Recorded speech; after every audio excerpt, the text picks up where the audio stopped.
हर व्यक्ति के जीवन और कार्यक्षेत्र में एक ऐसा समय आता है जब उसे या तो आगे बढ़ना होता है या पीछे हटना पड़ता है। निर्गमन की पुस्तक में एक अद्भुत कथा है जहां परमेश्वर ने इज़राइलियों को सीने के जंगल में मार्गदर्शन दिया। जब तक बादल तंबू के ऊपर स्थित रहता, लोग भी ठहर सकते थे, लेकिन जैसे ही बादल आगे बढ़ता, समय आ जाता कि वे अपना तंबू समेटें, पहाड़ियों और घाटियों से भेड़ बकरियों को इकट्ठा करें और बादल की छाया में फिर आगे बढ़ें। कैथरीन का बादल फिर से 1965 में चल पड़ा। 10 साल पहले असेंबली ऑफ गॉड चर्च के प्रचारक सीएम वॉर्ड ने कैलिफोर्निया के एक युवा पास्टर राल्फ विल्करसन ने भविष्यवाणी की थी। सीएम वॉर्ड ने कहा था, राल्फ, 2 बातें परमेश्वर के राज्य में होंगी। पहला, बाइबल शिक्षण पर विशेष जोर दिया जाएगा और दूसरा, एक महान महिला सुसमाचारक प्रचारक आएगी जो पश्चिमी तट पर आएगी। राल्फ ने इस भविष्यवाणी को याद करके अपने दिल में संभाल के रखा। उसने कभी नहीं सोचा था कि परमेश्वर उसे ही इन बातों को पूरा करने का साधन बनाएंगे। राल्फ ने चर्च एनहाइम क्रिश्चियन सेंटर में एक तेजी से बढ़ती हुई और फलती फूलती सेवकाई शुरू की। उनकी चंगाई की सेवकाई, जो पिछले 10 वर्षों से वो चला रहे थे, स्थानीय क्षेत्र में बहुत प्रसिद्ध हुई। वो बहुत प्रसिद्ध थी। हर सप्ताह चमत्कार हो रहे थे। इसके अतिरिक्त वे इस कन्वेंशन सेंटर का उपयोग करके बड़े बड़े सम्मेलन और क्रूसेड आयोजित कर रहे थे। डेविड विल्करसन, जो राल्फ से कोई संबंध नहीं रखते थे, टीन चैलेंज सेवकाई के संस्थापक, इन सम्मेलनों में मुख्य वक्ता रहे। उसी समय डेविड पिट्सबर्ग, पेंसिल्वेनिया और यंगस्टन, ओहियो में कैथरीन के साथ काम कर रहे थे। द क्रॉस एंड द सिसप्लेट नाम के प्रसिद्ध इस युवा प्रचारक से कैथरीन प्रभावित थी और वे उनके नशा मुक्ति कार्यक्रमों के लिए धन जुटाने में मदद कर रही थी। वे उन्हें स्टैम्बर्ग ऑडिटोरियम और क्वीनलैंड के सीरिया मस्जिदों में युवाओं की सभाओं में प्रचार करने का अवसर देती थी। डेविड ने राल्फ से आग्रह किया, जो अब तक कैथरीन से नहीं मिले थे, कि वे कैथरीन को लॉस एंजलिस में बुलाएं। कई वर्षों से राल्फ सेंट क्लेमेंटी के चर्च ऑफ क्राइस्ट के एक बुजुर्ग के हवेली नुमा घर में प्रार्थना सभाएं कर रहे थे। 1964 में उस प्रार्थना समूह के लगभग 200 पुरुषों ने राल्फ के साथ मिलकर प्रार्थना करनी शुरू की कि परमेश्वर कैथरीन कुलमन को दक्षिण कैलिफोर्निया भेजे। कैथरीन को इस सब की कोई खबर नहीं थी। गर्मियों के अंत में राल्फ ने महसूस किया कि अब समय आ गया है कि वे कैथरीन से आमने सामने मिले। उन्होंने डेविड विल्करसन से इस मुलाकात की व्यवस्था करने को कहा और अपनी पत्नी एलन के साथ पिट्सबर्ग के लिए उड़ान भरी। कैथरीन की तरह राल्फ भी सतर्क स्वभाव के थे और उन्हें हर चीज़ की अच्छी तरह जांच करने की आवश्यकता महसूस हुई। पिट्सबर्ग पहुंचने पर वो सीधे कैथरीन से मिलने की बजाय पहले यंगस्टाउन गए ताकि उनके रविवार की सभा में शामिल होकर उनकी सेवकाई का अनुभव कर सके। गाड़ी पार्क करते समय राल्फ ने एलन से कहा, हो सकता है मैं इस बारे में गलत हूँ, इससे पहले कि मैं सब कुछ परखना चाहता हूँ। कैलिफोर्निया में पहले से ही बहुत अजीब से लोग हैं। मैं उनमें एक और को जोड़ने का जिम्मेदार नहीं बनना चाहता। विल्करसन दंपति सेवा शुरू होने से 1 घंटा पहले ही 2500 सीट वाले स्टैम्बर्ग ऑडिटोरियम में प्रवेश कर गए थे, लेकिन तब तक भवन पहले से ही लोगों से भरा हुआ था। आर्थर मेटकाल्फ, उनके निर्देशन में पुरुषों का गाना बजाना चल रहा था। मैगी हार्टनर संडे स्कूल में व्यस्त थी। पूरी इमारत का माहौल कुछ कुछ मेले जैसा लग रहा था। नीचे की मंजिल पर हॉट डॉग स्टॉल खुले हुए थे। लोग सैंडविच खा रहे थे और कॉफ़ी पी रहे थे। यह किसी भी तरह से चर्च जैसा नहीं लग रहा था। कम से कम उस रूप में तो बिल्कुल भी नहीं जैसा राल्फ और एलन इस चीज़ के आदी हो गए थे। लेकिन जैसे ही कैथरीन बाहर आई और सेवकाई शुरू हुई, राल्फ ने कहा, मुझे तुरंत एहसास हो गया कि हम परमेश्वर की उपस्थिति में हैं। हमने वही गीत और भजन गाए जो हम वेस्ट कोस्ट पर गाते थे। लोग स्वतंत्र होकर हाथ उठाकर उपासना कर रहे थे। सेवा का क्रम सेम वही था, कोई लिखित कार्यक्रम नहीं था, केवल पवित्र आत्मा की अगुवाई थी। कैथरीन ने वैसा ही संदेश सुनाया जैसा मैं सुनाता था, और वहां चमत्कार भी हुए। परमेश्वर वहां उपस्थित था। उस सुबह को याद करते हुए राल्फ हंस पड़े। मुझे पता चल गया कि मैं सही जगह पर हूँ।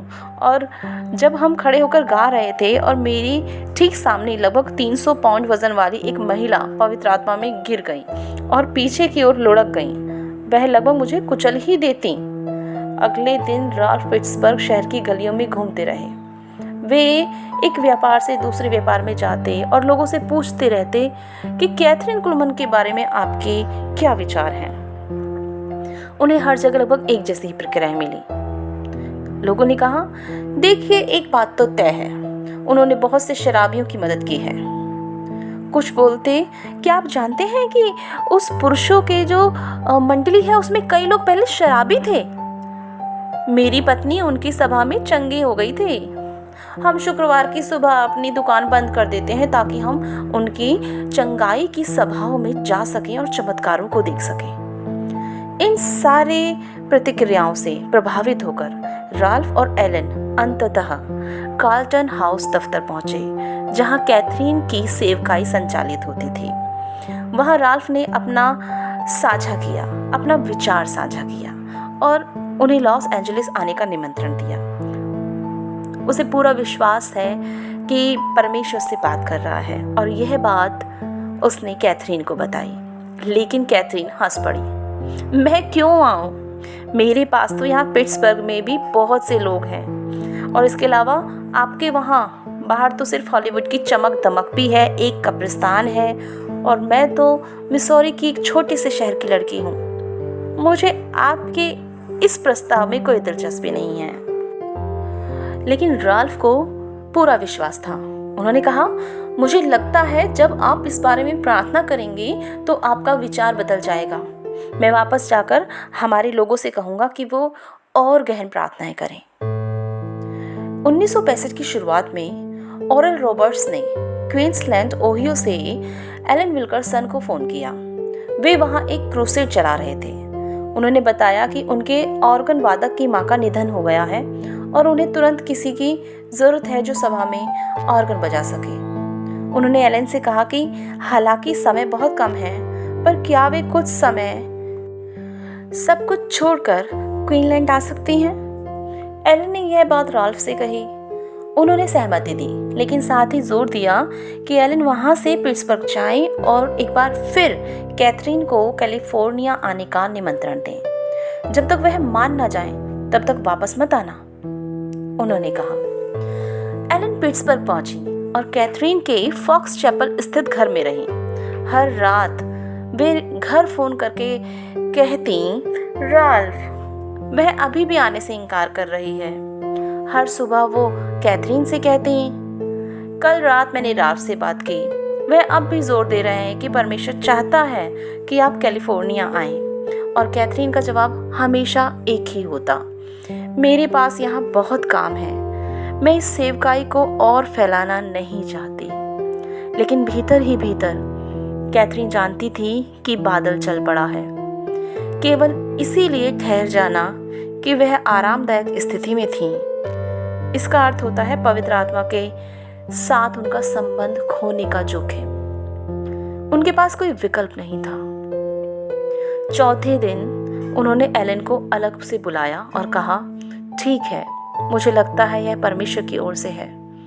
मैं कैलिफोर्निया जाऊंगी, लेकिन सिर्फ एक सभा के लिए, इससे ज्यादा नहीं, केवल एक। वह पहली सभा पासाडेना के सिविक ऑडिटोरियम में हुई। चूंकि वेस्ट कोस्ट पर कैथरीन लगभग अज्ञात ही थी, कोई इन्हें नहीं जानता था, इसलिए वहां आए लगभग 2500 लोगों में अधिकतर एनहाइम क्रिश्चियन सेंटर से थे। चाहे वे गायक हो या सेवक। लेकिन सभी लोग वहां नहीं आए थे। कई अन्य चर्चों से भी लोग आए और कुछ केवल जिज्ञासा के कारण पहुंचे थे। और हमेशा की तरह वहां भी चमत्कार हुए। राल्फ विल्करसन ने याद करते हुए कहा, मैं एक ऐसी महिला के पास खड़ा था जिसके दोनों हाथों में ब्रेसेस थे। उसके हाथ और कलाई गठिया से बुरी तरह से मुड़े हुए थे। चमत्कार सभा के दौरान उसने अचानक से चीख मारी। मैंने नीचे देखा तो उसके हाथ सीधाई में आ गए थे, मतलब उसके मुड़े हुए हाथ सीधे हो गए थे। वह हांफते हुए बोली, हे मेरे परमेश्वर, मेरे हाथों को देखो। बाद में राल्फ को पता चला कि वह महिला फुलरटन के फर्स्ट बैप्टिस्ट चर्च की एक प्रभावशाली सेविका थी। वह घर लौटी और अगले ही दिन उसने अपने घर का अंदरूनी हिस्सा रंग दिया, जो वह वर्षों से अपने हाथों से नहीं रंग पा रही थी। यह ज्यादा समय नहीं लगा कि पूरे दक्षिण कैलिफोर्निया में उस चमत्कार सभा और कैथरीन कुलमन की चर्चा फैल गई। हालांकि उनका इरादा केवल एक ही सभा का था। अब कैथरीन को एहसास हुआ कि परमेश्वर की योजना कैलिफोर्निया में लगातार सेवकाई की है। और पासाडेना में तीसरी सभा तक पहुंचते पहुंचते कन्वेंशन सेंटर लोगों की भीड़ संभालने में असमर्थ हो गया। सैकड़ों लोग दरवाजे से ही लौट जाने लगे। फिर भी इन आश्चर्य कर्मों की खबर से आकर्षित होकर कई लोग पहली बार सुसमाचार सुन रहे थे और नए जन्म का अनुभव कर रहे थे। राल्फ चिंतित थे क्योंकि कैथरीन के पास कोई फॉलोअप सेवकाई नहीं थी। वह शहर आती, चमत्कार सभा करती, लोगों को आमंत्रण देती, उनके लिए प्रार्थना करती और फिर शहर छोड़ देती। बिली ग्राहम की सेवकाई से परिचित राल्फ ने सुझाव देना शुरू किया। राल्फ ने कहा, हमें इन नए मसीही लोगों को बाइबल अध्ययन में शामिल करना चाहिए। उन्हें ऐसे चर्चों में होना चाहिए जहां उन्हें संगति मिले और परमेश्वर का वचन सुनाने को मिले और उनको सुनने को मिले। चमत्कार अद्भुत है। कैथरीन, आप इस बात को समझिए, लेकिन आप स्वयं कहती हैं कि नया जन्म चंगाई से अधिक महत्वपूर्ण है। यह गलत है कि हम बच्चों को जन्म दें और फिर उन्हें सड़क पर ही छोड़ दें। उन्हें पोषण, सुरक्षा और मार्गदर्शन चाहिए, जो केवल मसीह की देह के माध्यम से ही मिल सकता है। कैथरीन अपने जीवन की सबसे बड़ी निराशाओं में से एक का सामना कर रही थी। वह चाहती थी कि लोग उन्हें एक बाइबल शिक्षक के रूप में जानें, ना कि आश्चर्य कर्म करने वाली महिला के रूप में। यंगस्टाउन में उनके अनुयायी उन्हें पास्टर कहते थे। जो लोग उन्हें करीब से जानते थे वे अक्सर उन्हें यह कहते सुनते थे कि उनकी पहली बुलाहट एक बाइबल शिक्षक की है। जब तक उन्हें बाइबल का अध्ययन करने और संदेश तैयार करने का समय मिलता था, वे अद्वितीय थीं। केवल बाद के वर्षों में जब उनकी समय सारणी इतनी व्यस्त हो गई कि वे हर सप्ताह अलग अलग शहरों में चमत्कार सभाएं लेने के लिए उड़ान भरते थे, उनकी शिक्षाएं कमजोर पड़ने लगी। उससे पहले उनके रेडियो कार्यक्रम श्रोताओं के लिए आत्मिक भोजन थे। लाखों लोग प्रतिदिन उन्हें सुनते थे। अधिकतर ने कभी उनकी चमत्कार सभा में भाग भी नहीं लिया था। वे केवल इसलिए सुनते थे क्योंकि वह उन्हें परमेश्वर के वचन से तृप्त करती थी। उनकी सोमवार रात की बाइबल कक्षाएं पिट्सबर्ग के फर्स्ट प्रेस्बिटेरियन चर्च में होती थीं, जहां शहर के प्रतिष्ठित बाइबल विद्वान तक आकर बैठते थे और उनसे सीखते थे। कैथरीन जानती थी कि नए विश्वासियों को आत्मिक पोषण की आवश्यकता है, लेकिन वह इस बात से निराश थी कि घर से इतनी दूर रहते हुए यह कैसे संभव होगा। पिट्सबर्ग में उनकी सेवकाई व्यवस्थित थी। लोग अपनी आमदनी का दशवांश सेवकाई में देते थे। वे यंगस्टन की रविवार सभाओं में भाग लेते थे। शुक्रवार की सुबह कार्नेगी हॉल की सेवा और सोमवार रात की बाइबल कक्षा में शामिल होते थे। वह लोगों को नाम से जानती थी। उन्होंने बहुतों को झील में बपतिस्मा दिया था, उनकी संतानों का विवाह करवाया था और उनके प्रियजनों के अंतिम संस्कार भी किए थे। अगर उन्हें किसी मिशन प्रोजेक्ट के लिए $1,00,000 की जरूरत होती तो लोग वह राशि जुटा देते थे, लेकिन कैलिफोर्निया में वह अजनबी थी जो महीने में एक बार शहर आती, चमत्कार सभा करती और चली जाती थी। यही उनकी निराशा थी। फिर भी उन्होंने राल्फ की बातों को सुना। बहुत से लोग उन्हें सलाह देते थे, लेकिन अक्सर उनका उद्देश्य कैथरीन का उपयोग करके अपनी योजनाओं को आगे बढ़ाना होता था। लेकिन राल्फ अलग थे।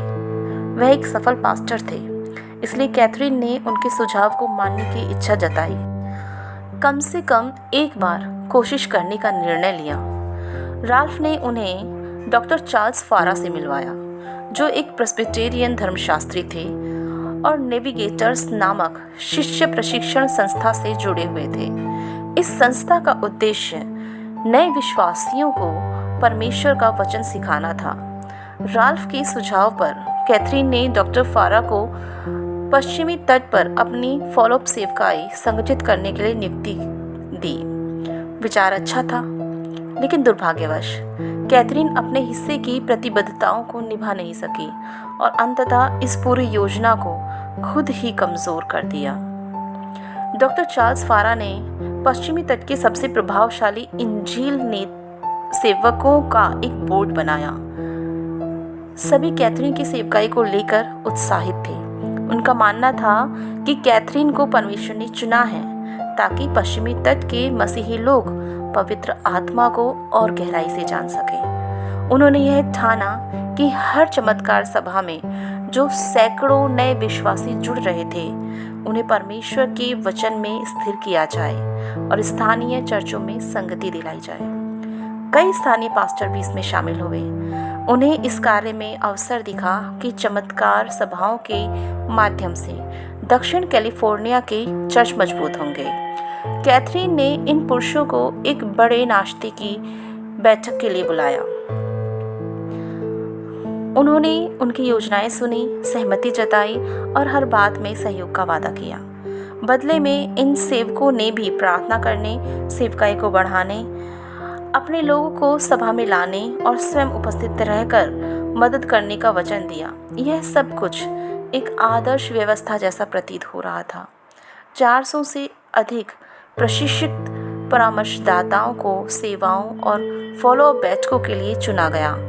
अलग अलग चर्चों में प्रशिक्षण सत्र रखे गए। इसमें नेविगेटर्स और बिली ग्राहम इवेंजलिस्टिक एसोसिएशन की सामग्री का उपयोग किया गया।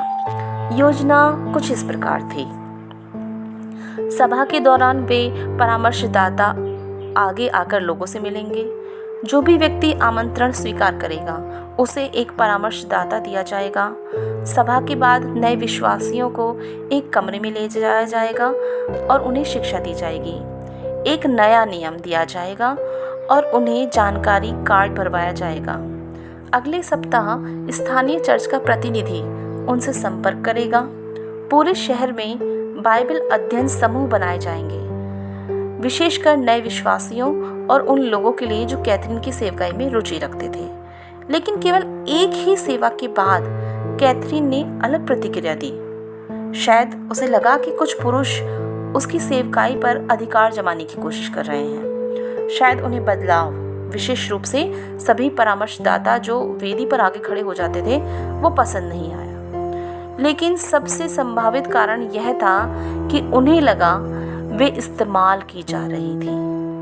उन्हें शक हुआ कि पास्टर लोग सहयोग तो कर रहे हैं, लेकिन उनका असली मकसद अपनी अपनी सेवकाई को बढ़ाना है, ना कि उसकी सेवकाई को समर्थन देना। यहाँ तक कि उन्होंने राल्फ विल्करसन पर भी संदेह करना शुरू कर दिया। उन्हें लगा कि राल्फ ने उन्हें कैलिफोर्निया केवल इसलिए बुलाया ताकि उनके चर्च एनाहाइम क्रिश्चियन सेंटर को लाभ पहुंचे, वह भी कैथरीन की कीमत पर। उन्हें ऐसा महसूस हुआ मानो फ्रैंकलिन के दिनों की तरह फिर से वही एमजे मेलोनी वाली स्थिति पैदा हो रही है। वह यह समझ नहीं पाई कि भले ही उनके माध्यम से किसी अन्य चर्च की हाजिरी या उनकी भेंट बढ़ रही थी, यह भी परमेश्वर की महान योजना का ही हिस्सा था। कैथरीन ने दूसरे ही महीने इस पूरी फॉलोअप योजना को जानबूझकर बिगाड़ दिया। सभा के बाद जब परामर्शदाता नए विश्वासियों को अलग कमरे में ले जाकर उनसे बातचीत कर रहे थे, कैथरीन सीधे उन कमरों में पहुंच गई। वहां पहुंचकर उन्होंने लोगों के लिए प्रार्थना करनी शुरू कर दी, ठीक वैसे ही जैसे वे हमेशा करती थी। वे अपनी कार्यशैली बदल नहीं पाई। 6 महीने की निराशा के बाद डॉक्टर फारा ने समझ लिया कि यह योजना असफल है। उन्होंने इस्तीफा दे दिया और उनके साथ सभी परामर्शदाताओं ने भी काम छोड़ दिया। इसके बाद मानो जानबूझकर पास्टरों को चुनौती देने के लिए कैथरीन ने घोषणा की कि उनकी अगली पासाडोना सभा रविवार सुबह में होगी। जो पास्टर उनका समर्थन कर रहे थे वे बड़ी कठिनाइयों में पड़ गए। वे सभी अपनी सेवकाई को मजबूत करना चाहते थे और साथ ही कैथरीन की सेवकाई को भी समर्थन देना चाहते थे। लेकिन रविवार सुबह सेवा का अर्थ था कि उनके चर्च की सीमाओं पर सीधा असर पड़े। कई पास्टरों को समर्थन वापस लेना पड़ा। जब यह विवाद शांत हुआ तो केवल कुछ ही पास्टर उनके साथ रह गए। डॉक्टर फारा ने जाते समय कैथरीन को 4 पन्नों का कठोर परामर्श पत्र लिखा। कैथरीन क्रोधित हो गई। उन्होंने रॉल्फ से कहा, मुझे सब कुछ अपने तरीके से करना है। केवल मुझे पता है कि इन चमत्कार सभाओं में पवित्र आत्मा की दिशा क्या है। अगर इन लोगों को चमत्कार देखने हैं तो उन्हें मेरी राह पर चलना होगा, नहीं तो हट जाना होगा। बस बात खत्म। डॉक्टर फारा ने कहा, उनके साथ काम करना ऐसे था जैसे आरा मशीन के साथ काम करना। जितना पास जाओ उतना ही कटने का खतरा। वह बिल्कुल अड़ियल थीं, लेकिन इस बात से इनकार नहीं किया जा सकता कि परमेश्वर की शक्ति उनके ऊपर थी। हर बार जब वे मंच पर चढ़ती, पवित्र आत्मा उनके साथ होता था। राल्फ विल्करसन इसके विपरीत कैथरीन से कभी धमकी महसूस नहीं करते थे। उनकी स्थिति अलग थी। उनके चर्च में 5 रविवार सेवाएं सुबह होती थीं। लोग सुबह जल्दी सेवा में शामिल होकर फिर कैथरीन की सभा में जा सकते थे। साथ ही राल्फ के पास पहले से ही चमत्कार सेवकाई का लंबा अनुभव था। सबसे महत्वपूर्ण बात यह थी कि उन्हें पूरा विश्वास था कि परमेश्वर ने कैथरीन को पश्चिमी तट भेजा है। भले ही उनके स्वभाव में कुछ विचित्रताएं थीं, वे उन्हें परमेश्वर की दासी मानते थे और चमत्कार सभाओं में उनकी अगुवाई के अधीन काम भी करते थे। धीरे धीरे पासाडेना ऑडिटोरियम भी छोटा साबित होने लगा। सभा में इतनी भीड़ जुटने लगी कि हजारों लोगों को दरवाजे से ही लौटना पड़ता। अंततः कैथरीन ने लॉस एंजलिस शहर के दक्षिण में श्राइन ऑडिटोरियम में सभाओं के लिए एक अनुबंध किया। पहली सभा दोपहर 1:30 बजे हुई। हॉल पूरी तरह भर गया और 2000 लोग दरवाजे से ही लौट गए। अगले 10 वर्षों तक यही स्थिति बनी रही, यहाँ तक कि लाखों लोगों के लिए श्राइन और कैथरीन कुलमन नाम लगभग पर्यायवाची हो गए। लोग कुछ उन्हें पूछते थे तो कुछ उनका मजाक उड़ाते थे, लेकिन इनमें कोई संदेह नहीं है कि परमेश्वर की आशीष उनके ऊपर और उनकी सेवकाई पर थी। श्राइन ऑडिटोरियम की सभाएं शुरू होते ही कैथरीन को लगातार भारी भीड़ का सामना करना पड़ा। वहां हर सभा में हजारों लोग आते और हजारों बाहर रह जाते, लेकिन साथ ही कैथरीन को अपने भीतर की कमजोरियों और असुरक्षाओं से भी जूझना पड़ा। जब राल्फ विल्करसन ने विशाल मेलोडी लैंड कॉम्प्लेक्स खरीदा तो कैथरीन डर गई। जब जीसस मूवमेंट के हजारों दाढ़ी वाले नंगे पैर युवा उनकी सभाओं में आने लगे तो उन्हें असहजता हुई। जब कलवरी चैपल कोस्टा सीमा में 20,000 से अधिक युवा हर सप्ताह बाइबल अध्ययन में आने लगे तो कैथरीन को दबाव महसूस हुआ। फिर भी उन्होंने स्थिति के अनुसार खुद को ढालने की कोशिश की। जैसे कोई पुराना वृक्ष आंधी में टूटने की बजाय झुकने लगता है, वैसे ही कैथरीन ने भी प्रयास किया। उन्होंने हॉलीवुड पेल्टियम में युवाओं के लिए सभाओं की श्रृंखला शुरू की। लाखों युवा आए, दाढ़ी, माला, नंगे पैर। कैथरीन उन्हें प्यार करती थी, लेकिन यह उनका अंदाज नहीं था। डेविड विल्करसन, टीन चैलेंज के संस्थापक, और चक स्मिथ, कैलवरी चैपल के संस्थापक, इन युवाओं की भाषा समझने में उनसे कहीं बेहतर थे। हालांकि कैथरीन मानती थी कि जीसस मूवमेंट परमेश्वर की ओर से है, फिर भी उन्होंने अपनी युवाओं की सभाएं बंद कर दी और अपनी सेवकाई को वापस श्राइन एडिटोरियम पर केंद्रित कर दिया। जिस बात की कैथरीन वर्षों से भविष्यवाणी करती थी वह अब घटित होने लगी। पवित्र आत्मा की एक नई लहर। 3 दशकों से वो कहती आई थी कि आत्मा सामर्थ के साथ लौटेगा। उन्होंने इसे योएल की भविष्यवाणी की पूर्ति के रूप में देखा। योएल अध्याय 2 28-29 और 32 आयत। उन बातों के बाद मैं सब प्राणियों पर अपना आत्मा उंडेल लूंगा। तुम्हारे बेटे बेटियां भविष्यवाणियां करेंगे और तुम्हारे पुरनिये स्वप्न देखेंगे और तुम्हारे जवान दर्शन देखेंगे। तुम्हारे दास और दासियों पर भी मैं उन दिनों में अपना आत्मा उंडेलूंगा। उस समय जो कोई यहोवा से प्रार्थना करेगा वह छुटकारा पाएगा और यहोवा के वचन के अनुसार सिय्योन पर्वत पर और यरूशलेम में जिन बचे हुओं को यहोवा बुलाएगा वे उद्धार पाएंगे। कैथरीन सचमुच मानती थी कि एक दिन उनकी सभा में हर व्यक्ति जो प्रभु के नाम को पुकारेगा वह रोग और बंधन से मुक्त हो जाएगा। वो मानती थी कि वह स्वयं भी उस भविष्यवाणी का हिस्सा है, एक दासी जिस पर आत्मा उंडेला गया है। वो विश्वास करती थी कि इतिहास के अंतिम दिनों में हम जी रहे हैं और अगला महान घटनाक्रम प्रभु यीशु मसीह का आगमन होगा। लेकिन जब यह स्पष्ट हुआ कि पवित्र आत्मा केवल उन्हीं चमत्कार सभाओं में नहीं है बल्कि अन्य सेवकाई में भी काम कर रहा है, तो वे उलझन और कुछ भयभीत हो गई। राल्फ विल्करसन, उन्होंने मिस कुलमन को टोका, कैथरीन तुम कुछ मिस कर रही हो। परमेश्वर केवल तुम्हारी सभाओं में ही काम नहीं कर रहा है, वह हजारों जगहों पर काम कर रहा है। रोमन कैथोलिक चर्च में, जीसस मूवमेंट में, यहाँ तक कि उन पुराने मृत चर्चों में भी जहाँ पहले जीवन नहीं था। कैथरीन मुस्कुराई और बोली, मैं मिसौरी की लड़की हूँ, मुझे दिखाओ। जब मैं देख लूँगी तो तुम जानते हो मैं 100% तुम्हारा साथ दूंगी। कुछ महीनों बाद उन्होंने संकोच पूर्वक FGBMFI के सम्मेलन में प्रचार करने का निमंत्रण स्वीकार किया। वहाँ लोग उनसे प्यार करने और चमत्कारों से आनंदित हुए। धीरे धीरे वे अंतर्राष्ट्रीय सम्मेलनों में नियमित प्रचारिका बन गई। इसके बाद राल्फ ने उन्हें अपने मेलोडीलैंड करिश्माई सम्मेलन की सेवकाई की रिकॉर्डिंग कराने के लिए राजी किया। कैथरीन पहले कभी कमरों की अनुमति नहीं देती थी, लेकिन इस बार उन्होंने मान लिया। बनाई गई पहली वीडियो टेप को जब राल्फ ने तुलसा ओक्लाहोमा के पास्टर को दिखाया तो आश्चर्यजनक रूप से जितने लोग सभा में चंगे हुए थे उससे अनुपात में अधिक लोग उस वीडियो को देखकर चंगे हो गए। राल्फ ने कहा, मुझे विश्वास है कि पवित्र आत्मा केवल व्यक्ति को नहीं बल्कि सेवकाई को भी अभिषिक्त करता है। यही कारण है कि वीडियो टेप में भी वही सामर्थ है जो कैथरीन कुलमन में थी। धीरे धीरे टेलीविज़न उनके जीवन का सबसे प्रभावशाली हिस्सा बन गया। उन्होंने लगभग 10 वर्षों तक CBS नेटवर्क पर 500 से अधिक कार्यक्रम किए। अब कैथरीन केवल अमेरिका ही में नहीं बल्कि स्वीडन और जापान तक जानी जाने लगी और वहाँ पर उन्हें बुलाने के लिए मांगी होने लगी। लेकिन इसके साथ समस्याएं भी आईं।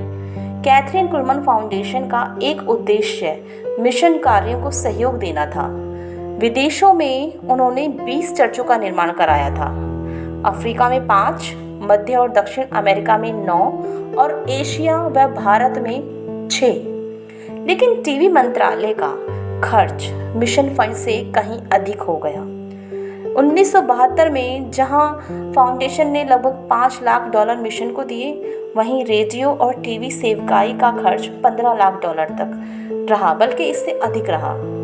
स्थिति यह हो गई कि कार्यक्रमों के लिए धन जुटाने के लिए उन्हें लगातार देश भर में यात्रा करनी पड़ी और चमत्कार सभाएं करनी पड़ी। ये एक दुष्चक्र बन गया जिसने अंततः उनके स्वास्थ्य और जीवन पर भयंकर असर डाला।